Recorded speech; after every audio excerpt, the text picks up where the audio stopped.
Good day and welcome to today's video lesson. Today's topic is all about the life and discoveries of Tycho Brahe and Johannes Kepler.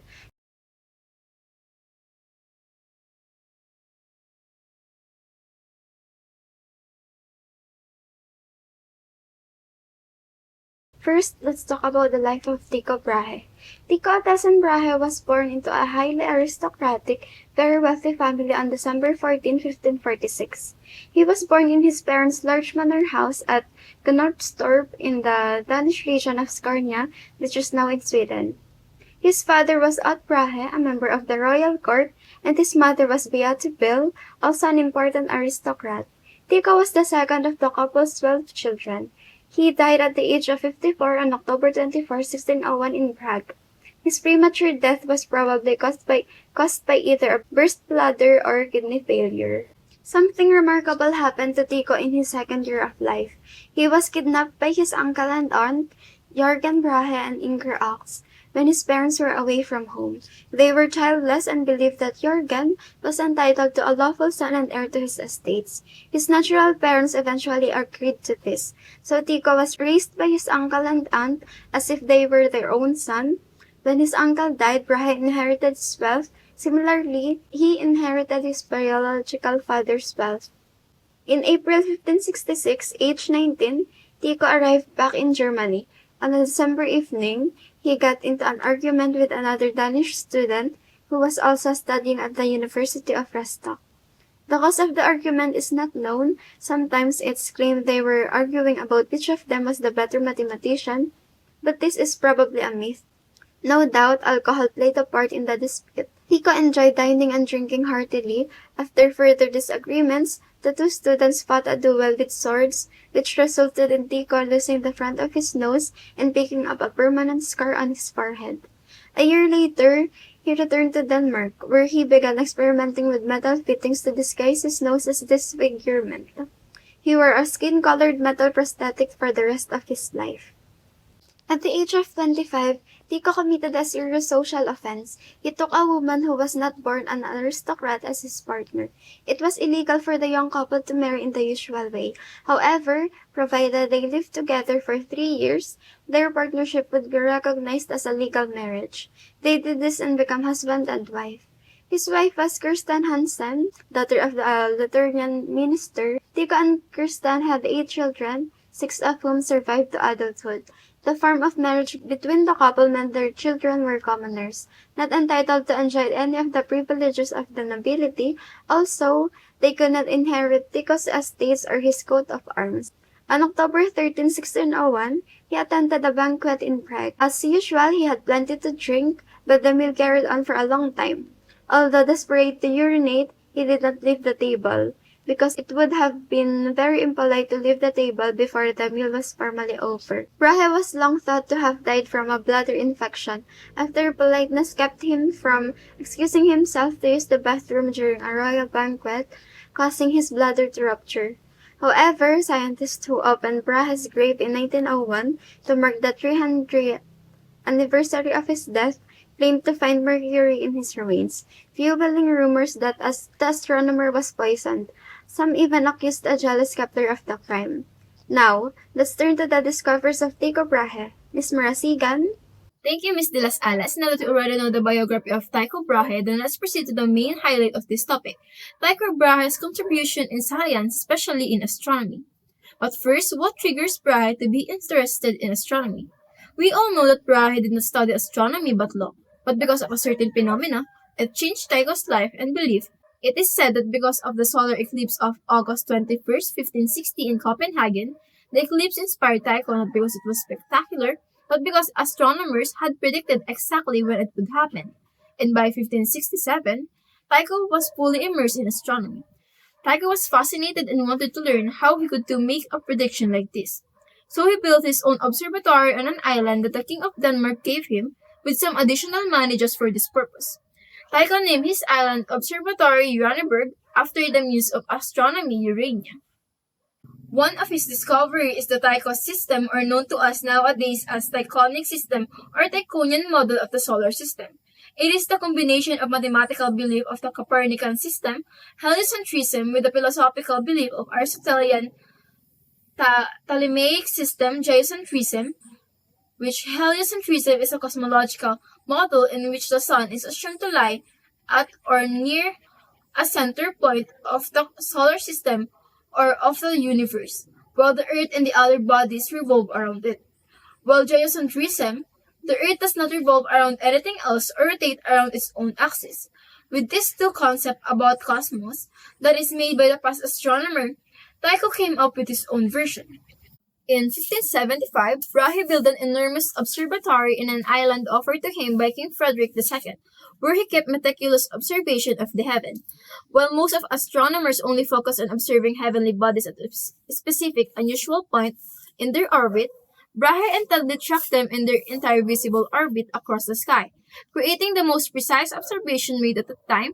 Brahe was extremely limited in his view of the universe, and his observation relied on what he could see in the naked eye. However, Brahe was really brilliant. He constructed his own instrument which aided this observation, which is the armillary sphere that is also known as a spherical astrolabe. It was able to physically represent the model of the sky, enabling him to develop celestial map of planetary movement. He made the most accurate measurement of planetary position, which is especially admirable given that it was made before the advent of the telescope. In order to prove that geocentrism and heliocentrism combination was correct, Brahe extended an offer to German astronomer Johannes Kepler to join him in his island. This offer may have cost Brahe's life. Now, let's proceed with Kepler's life and planetary motion. Miss Escueta. Thank you so much, Miss Marasigan.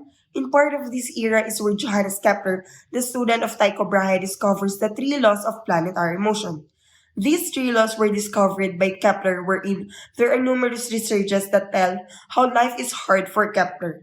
He was a sickly child and born poor. Yet, his intelligence never stopped him from showing everyone who he was at that time, as he became a scholar at the University of Tübingen to study Lutheran ministry. There he was introduced to the ideas of Copernicus in 1596. He wrote the first outspoken defense of the Copernican system called the Mysterium Cosmographicum. While Copernicus rightly observed that the planets revolve around the sun, it was Kepler who correctly defined its orbit. At the age of 27, Kepler became the assistant of a wealthy astronomer Tycho Brahe, who asked him to define the orbit of Mars. Brahe had collected a lifetime of astronomical observations, which, on his death, passed into Kepler's hand. Actually, according to our module, Tycho Brahe's family doesn't want to give the documents of Tycho Brahe to Kepler, but in time, Kepler had Tycho Brahe's documents, which helped him to discover the three laws of planetary motion. And the first in three of Kepler's planetary motion is the law of ellipses, which was discovered in 1609. It says that all planets move around the sun in elliptical orbits, with the center of the sun being located at one focus. Also, the Earth and Sun distance is constantly changing as the planet goes around its orbit. In the same year, 1609, he also discovered the second law of planetary motion, the law of equal areas. This is where an imaginary line joining the planet of the sun sweeps out unequal areas at equal times as the planet travels around the ellipse. It simply describes the speed at which any planet moves while orbiting the sun. So planets move faster when it's near the sun, and the planet moves fastest when it is near the perihelion. The perihelion is the point at nearest approach of the planet to the sun, and slowest when it is near the aphelion, where in the aphelion it is the point of the greatest separation. As I mentioned, there are three laws of planetary motion. The last one was discovered 10 years after or a decade after the two, and after the two due to some circumstances and to be discussed by Mr. Villapando. Now, let's talk about Kepler's third law. But first, fun fact. After Kepler announces his first two law in 1609, he announces his third law nearly a decade later in 1618. Now, the third law, or the law of harmonies. This law states that the square of the orbital period of a planet is directly proportional to the cube the distance of the planet from the sun. When two quantities are proportional, we can insert the proportionality constant k, getting this formula t squared, where t is the orbital period, equals to k, where k depends on the units of the measurement being used. Well, for our solar system, the constant k is approximately 1, and r cubed, where r is the distance of the planet. Now, if you look at this chart, we can see how proportional it is. For example, in Mercury, if you put the square of its orbital period in which is 0.241 squared over the cube of the average distance in astronomical unit, which is 0.39 cube, the answer we'll get is 0.98. And if you do all the planets in this formula, all the answers you will get is equal or close to 1. Side note, the basis of the orbital period and the average distance is Earth. That's why you can see it's the Earth's orbital period and average distance is 1. Now, let's apply Kepler's third law in a simple problem. Number 1. Mercury is at 0.39 AU away from the Sun.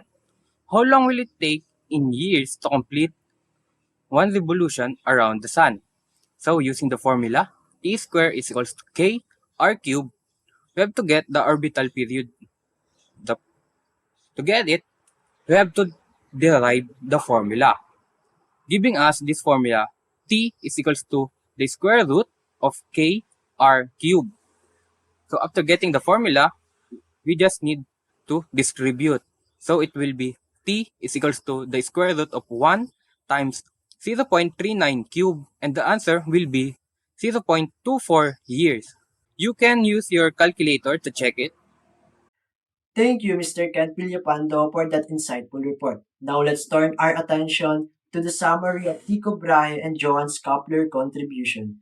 Tycho Brahe, 1546 to 1601, Tycho's system, also known as the conic system or Tychonian model of the system, it will attempt to explain the observed positions and motions of the planets and stars without requiring a moving Earth. He constructed and used familiar spheres or spherical astrolabe to represent model of sky and to develop celestial marks of planetary movement. The idea of geocentrism and heliocentrism were combined in Tycho's model of solar system that Earth is the center of the universe while the other planets within the solar system revolve around the sun. Johannes Kepler, 1570 to 1630. He desperately continuing quest to establish the true orbital motions of the planets. Three laws of planetary motion. First is the law of ellipses. Second is the law of equal areas. Third is the law of harmonies. Law of ellipses. All planets move about the sun in elliptical orbits with the center of the sun being located at one focus. Law of equal areas. The imaginary line joining the planet to the sun sweeps out equal areas in equal times as the planet travels around the ellipse. It has 2 points: perihelion, the point of nearest approach of the planet to the sun; aphelion, the point of greatest separation of the planet to the sun. Law of harmonies. The square of the orbital period is directly proportional to the cube of the distance of the planet from the sun, where t is the orbital period and r is the distance.